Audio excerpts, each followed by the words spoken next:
Alam naman natin na si Lauri Markkanen ay kinuha ng Timberwolves bilang 7th overall pick galing sa University of Arizona, tapos trinade agad sa Chicago Bulls.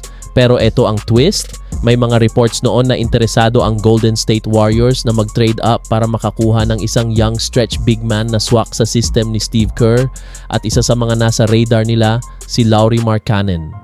Imagine mo, kung napunta si Lauri sa Warriors, edi mas lalong lethal yung spacing nila. May big man na marunong tumira sa labas, may height, may IQ, at kayang maglaro off-ball. Perfect fit sana sa Warriors system. Pero dahil hindi natuloy yung trade at nanatili si Markkanen sa Chicago, naging roller coaster ang simula ng career niya. Nagkaroon siya ng injuries, inconsistent playing time, at halos nawalan ng identity. Marami ang nagsabi noon na bust siya o hindi worth it ang 7th pick. Hanggang sa dumating ang trade papunta sa Utah Jazz. Doon nagsimula ang tunay na Lauri Markkanen era. Noong 2022-2023 season, sumabog ang laro niya. Naging all-star, at ngayon sa 2025 season, grabe, 51 points laban sa Phoenix Suns. Perfect 17 out of 17 sa free throw line, literal na unstoppable sa offense, inside, outside, mid-range, kahit saan. Ngayon isipin natin, paano kung napunta si Markkanen sa Warriors? After ng 2022 championship ng Golden State, medyo bumagal na yung takbo ng team. May mga injury, may mga aging players, at hindi na ganun ka-consistent si Klay at Draymond. Kung si Lauri Markkanen ang nandyan ngayon, imagine the possibilities.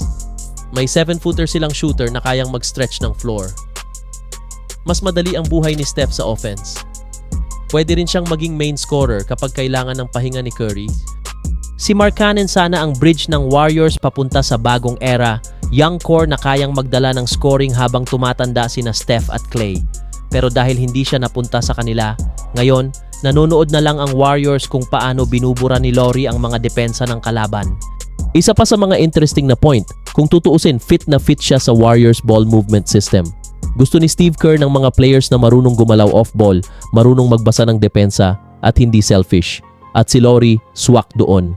Kaya masasabi nating, kung may sinayang talaga ang Golden State sa potential trade or scouting opportunity, ito yon. Ngayon, habang si Curry ay patuloy pa ring lumalaban, si Lauri Markkanen naman ay tahimik na nagiging isa sa top forward sa NBA, a legit 25-30 point scorer every night. Kaya mga ka-NBA, anong masasabi ninyo? Sa tingin nyo ba, kung napunta si Lauri Markkanen sa Golden State Warriors, magiging mas matagal ba ang dynasty nila?